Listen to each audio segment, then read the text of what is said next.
this is Radhika Gaur with the session number 5 of your chapter Structure of Atom. तो अभी हम यहाँ पे सेशन नंबर 5 डिस्कस करने वाले हैं in which we are going to discuss about Bohr's model of the atom. अभी तक हम थॉमसन का और रदरफोर्ड का दोनों के मॉडल के बारे में डिस्कस कर चुके हैं। जो जे थॉमसन थे उनके मॉडल के अकॉर्डिंग जो पॉजिटिव स्फीयर था वो पॉजिटिव चार्ज रखता था हमारा, जबकि जो नेगेटिव चार्ज थे वो उसमें एम्बेडेड रहते थे।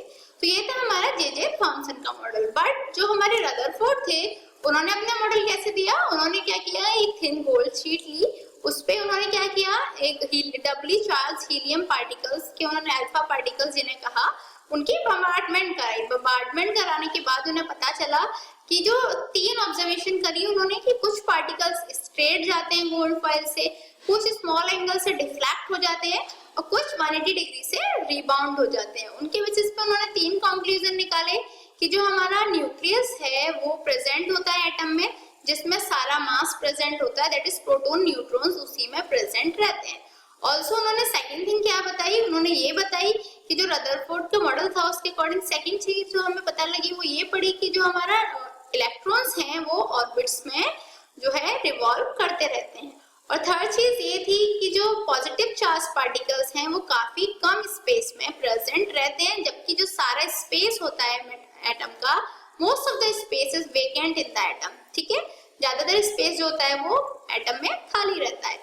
बट जो रदरफोर्ड थे उनके मॉडल की एक लिमिटेशन मैंने आपको बताई थी। सबसे मेन लिमिटेशन उनके मॉडल की क्या बताई थी, मैंने आपको सेक्शन नंबर 4 में मैंने आपको इसके बारे में डिस्कस किया था कि जो रदरफोर्ड थे उनके मॉडल के अकॉर्डिंग जो इलेक्ट्रॉन्स हैं वो ऑर्बिट्स में रिवॉल्व करते हैं, दैट इज उन्हें एक्सेलरेट करते हैं। एक्सेलरेट करेंगे तो उन्हें एनर्जी की रिक्वायरमेंट होगी, बट जब वो एनर्जी रेडिएट करेंगे तो एक टाइम ऐसा आएगा कि उनकी एनर्जी लॉस कर देंगे वो। जब वो एनर्जी लॉस कर देंगे तो ऑब्वियसली वो न्यूक्लियस में गिर जाएंगे। यदि ऐसा हुआ तो मैटर एग्जिस्ट ही नहीं करेगा। बट ये इस लिमिटेशन को दूर करने के लिए ही जो बोर थे उन्होंने अपना मॉडल दिया, उन्होंने इस लिमिटेशन को क्लियर किया और अभी उन्होंने बताया कि ऐसा क्या रीजन होता है कि जो हमारे इलेक्ट्रॉन्स होते हैं वो न्यूक्लियस में नहीं गिरते और जो मैटर है वो एग्जिस्ट करता है। तो अभी हम मॉडर्न टाइम्स में जो लेटेस्ट मॉडल है एटम का वो कौन सा है, Bohr's model of atom. So let's study about it. So the first thing is that Bohr's model of an atom. To overcome the objection raised against Rutherford's model of the atom, Niels Bohr put forward a model of the atom. As I told you कि जो objections Rutherford के model पे उठे थे, clear, कि जो electrons हैं यार वो तो न्यूक्लियस में गिर जाएंगे। मेन सबसे बड़ा लिमिटेशन वही था उनका कि इससे क्या रीजन है वो एक्सप्लेन नहीं कर पाए थे। तो वो जो ऑब्जेक्शंस थे उन्हीं को ओवरकम करने के लिए जो नील्स बोर थे उन्होंने अपना जो मॉडल है वो दिया। और उनके मॉडल के अकॉर्डिंग हम क्या स्टडी करते हैं, that atom is made up of 3 particles. सबसे पहले उन्होंने क्या बताया कि जो एटम्स हैं वो 3 पार्टिकल से मिलके बने होते हैं, electron, proton and neutron. Clear, ये तो हम पहले से भी काफी पहले से पढ़ते हुए आ रहे हैं कि जो इलेक्ट्रॉन्स हैं वो 3 सब एटॉमिक पार्टिकल से मिलके बनते हैं, इलेक्ट्रॉन्स, प्रोटॉन्स एंड न्यूट्रॉन्स से। जो इलेक्ट्रॉन्स होते हैं हमारे वो नेगेटिवली चार्ज पार्टिकल्स होते हैं, जो प्रोटॉन्स होते हैं वो पॉजिटिवली चार्ज पार्टिकल्स होते हैं, एंड जो न्यूट्रॉन्स होते हैं वो क्या होते हैं, न्यूट्रल पार्टिकल्स होते हैं। क्लियर, इलेक्ट्रॉन्स का मास क्या होता है, 9.1 into 10 to the power -31 kilogram, that is उनका जो मास है वो नेग्लिजिबल होता है। जबकि जो प्रोटॉन है उसका मास क्या होता है, प्रोटॉन्स का मास होता है 6.27 into 10 to the power -24 kilogram. Same हमारा न्यूट्रॉन्स का होता है। ये जो जितना भी मास होता है वो प्रोटॉन और न्यूट्रॉन की वजह से ही होता है, इलेक्ट्रॉन्स का मास जो है वो नेग्लिजिबल होता है। तो ये हमारे बोर के अकॉर्डिंगली हमें पता पड़ा कि जो एटम है वो इलेक्ट्रिकली न्यूट्रल है। क्यों न्यूट्रल है, क्योंकि जो जितने हमारे नेगेटिव चार्ज प्रेजेंट रहेंगे उतना ही हमारा पॉजिटिव चार्ज प्रेजेंट रहेगा। नेगेटिव चार्ज पॉजिटिव चार्ज एक दूसरे को क्या करेंगे, बैलेंस कर लेंगे और जो एटम है वो इलेक्ट्रिकली न्यूट्रल हो जाएगा। Also, the proton and neutron are located in a small nucleus at the center of the atom.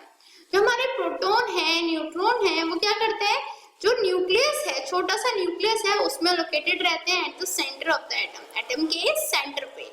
Other thing is that due to the presence of protons nucleus is positively charged. क्योंकि जो nucleus है उसमें protons present रहते हैं, जो neutron है वो neutral होता है, उसका कोई चार्ज नहीं होता। तो जो न्यूक्लियस है वो कैसा हो गया, पॉजिटिवली चार्ज हो गया। तो दो यहाँ से पॉइंट हमारे ये निकल के आते हैं that the protons and neutrons are located in a small nucleus at the center of the atom and due to the presence of protons nucleus is positively charged. Clear? Also the electrons revolve rapidly around the nucleus in a fixed circular paths called energy levels or shells. ये वाली बात जो Rutherford थे वो explain नहीं की थी, लेकिन जो इलेक्ट्रॉन्स हैं वो कहाँ जो न्यूक्लियस है उसके अराउंड फिक्स्ड सर्कुलर पाथ्स में रिवॉल्व करते हैं, जिन्हें हम एनर्जी लेवल्स या एनर्जी शेल्स बोलते हैं. क्लियर? ये जो एनर्जी लेवल्स होती हैं, ये जो शेल्स होती हैं, उनकी एनर्जी फिक्स होती है. यही रीजन होता है कि जो हमारे इलेक्ट्रॉन्स हैं वो न्यूक्लियस में आके नहीं गिरते. क्लियर? तो ये वाली चीज रदरफोर्ड ने क्लियर नहीं करी थी, बट बोर्ड ने कर दी. The energy levels are represented in two ways. Board ने बताया कि जो एनर्जी लेवल्स हैं उन्हें हम दो वेज से रिप्रेजेंट करते हैं. Either by the numbers 1, 2, 3, 4, 5 और 6, या तो हम नंबर से कर सकते हैं, that is 1, 2, 3, 4, 5, 6 नाम दे के, या फिर by the letters K, L, M, N, O, P. ज्यादातर हम जो यूजर्स पर लाते हैं वो K, L, M, N, shell ही लाते हैं. क्लियर?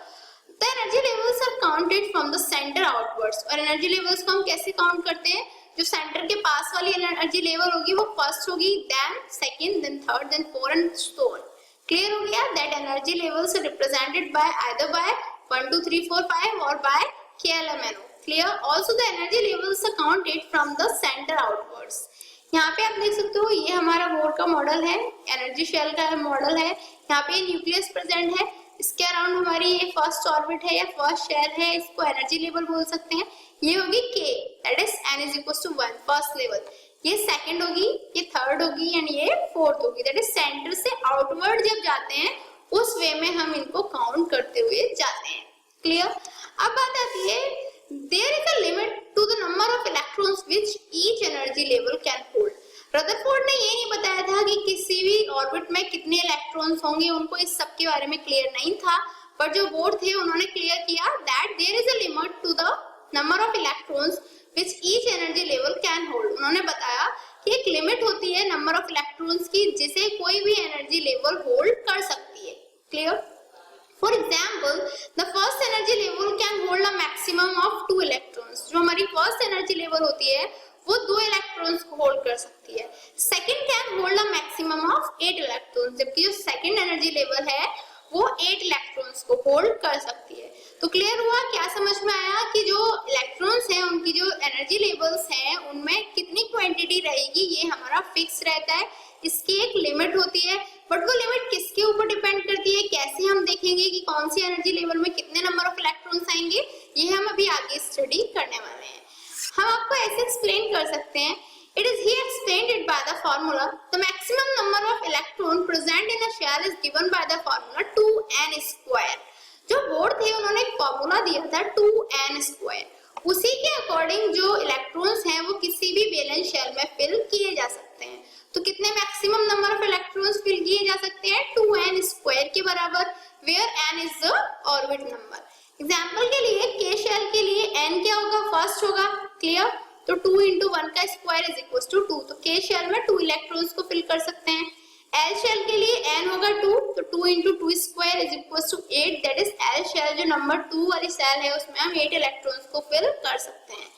M शेल में 2 into n की वैल्यू 3 हो जाएगी, तो 3 स्क्वायर इज इक्वल टू क्या हो गया? 18. तो जो हमारी M शेल है उसमें हम 18 इलेक्ट्रॉन्स को फिल कर सकते हैं. N shell is equal to 2 into 4 की पावर 2. 4 क्या है यहाँ पे हमारा? जो 4 है यहाँ पे हमारा n हो गया, तो यहाँ पे क्या हो गया? ये इज इक्वल टू आ जाएगा 32. दैट इज K शेल में हम 2 इलेक्ट्रॉन्स फिल कर सकते हैं, L में 8, M में 18 एंड N में 32. Clear?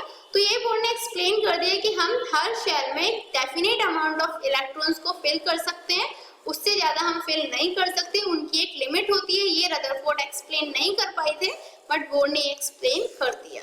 Also, energy level is associated with a fixed amount of energy. मैंने आपको स्टार्ट में ही बताया था कि हर एक एनर्जी लेवल जो होती है उसमें fix amount of energy present रहती है. The shell nearest to the nucleus having minimum energy and the shell farthest from the nucleus having the maximum energy. जो शेल न्यूक्लियस के पास होगी, दैट इज जैसे फर्स्ट शेल है तो उसकी energy क्या होगी? मिनिमम होगी. while the shell farthest from the nucleus, जो न्यूक्लियस से दूर पे होगी, फार डिस्टेंस पे होगी, उसकी जो एनर्जी होगी वो मैक्सिमम होगी। तो एनर्जी का केस समझ में आया कि जो एनर्जी होती है, energy each energy level is associated with a fixed amount of energy, and the cell nearest to the nucleus having minimum energy, and the cell farthest from the nucleus will have the maximum energy.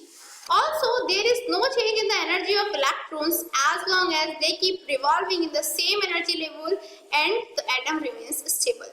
जब तक electrons अपनी same energy level में revolve करते रहेंगे, जो उनकी energy है उसमें कोई चेंज नहीं आएगा और जो एटम है वो स्टेबल रहेगा। क्लियर? जब तक जो इलेक्ट्रॉन्स हैं वो अपनी एनर्जी लेवल में रिवॉल्व करते रहेंगे, तब तक क्या होगा, उनमें कोई चेंज नहीं आएगा और जो एटम है वो हमारा स्टेबल रहेगा। Because the change in energy of an electron takes place only when it jumps from a lower energy to a high energy level, or when it comes down from a higher energy level to a lower energy level. That is, जो हमारा change है energy में वो कब होता है? तब होता है या तो जो इलेक्ट्रॉन है वो लोअर एनर्जी लेवल से हायर एनर्जी लेवल में जंप करे, या फिर हायर एनर्जी लेवल से वो लोअर एनर्जी लेवल में आ जाए। जब ऐसे ट्रांसफॉर्मेशन होता है इलेक्ट्रॉन्स का, तब हमें एनर्जी की रिक्वायरमेंट होती है, वरना जब एक ही शेल में इलेक्ट्रॉन रिवॉल्व करता रहता है उस टाइम पे उसमें एनर्जी में कोई चेंज नहीं आता है। And when an electron gains energy, अब जब इलेक्ट्रॉन एनर्जी को गेन कर लेता है, it jumps from a lower energy level to a higher energy level. ये क्या करता है, लोअर एनर्जी लेवल से हायर एनर्जी लेवल में जंप कर लेता है। And when electron comes down, जब जो इलेक्ट्रॉन है नीचे आता है a higher energy level to a lower energy level, it losses energy. That is, energy gain कब होती है, जब लोअर एनर्जी लेवल से हायर एनर्जी लेवल में चला जाता है तो इलेक्ट्रॉन एनर्जी को गेन करता है। बट जब ये हायर एनर्जी लेवल से लोअर एनर्जी लेवल में आता है तो ये एनर्जी को लॉस कर देता है। Clear? So it's time for challenging question mark. What are penultimate and anti penultimate shells? You have to answer this question and your time to start now. 1 2 3 4 5 time's up. So have you answered this in answer? Let's check out. The penultimate shell is the second last shell, while the anti-penultimate shell is the third last shell of the atom. किसी भी atom की जो second last shell होगी उसको हम क्या बोलेंगे, penultimate shell बोलेंगे, जबकि जो थर्ड लास्ट शेल होगी उसे हम एंटी पेनल्टीमेट शेल बोलेंगे। क्लियर हुआ? That the penultimate shell is the second last shell, while the anti-penultimate shell is the third last shell of the atom. So what did we learn today? आज हमने क्या discuss किया? आज हमने जो board के मॉडल है उसके बारे में स्टडी किया। हमने देखा कि जो रदरफोर्ड की लिमिटेशंस थी उसको बोर्ड का मॉडल कैसे क्लैरिफाई करता है। ऑल्सो जो बोर्ड थे उन्होंने जैसे बताया था कि कौन से शेल में कितने इलेक्ट्रॉन स्पेल कर सकते हैं, वो सब हमने डिस्कस किया। हमने ये भी डिस्कस किया कि इलेक्ट्रॉन कब एनर्जी गेन करता है, कब एनर्जी लॉस करता है। In next session we will gonna discuss more about this chapter. Till then, good luck.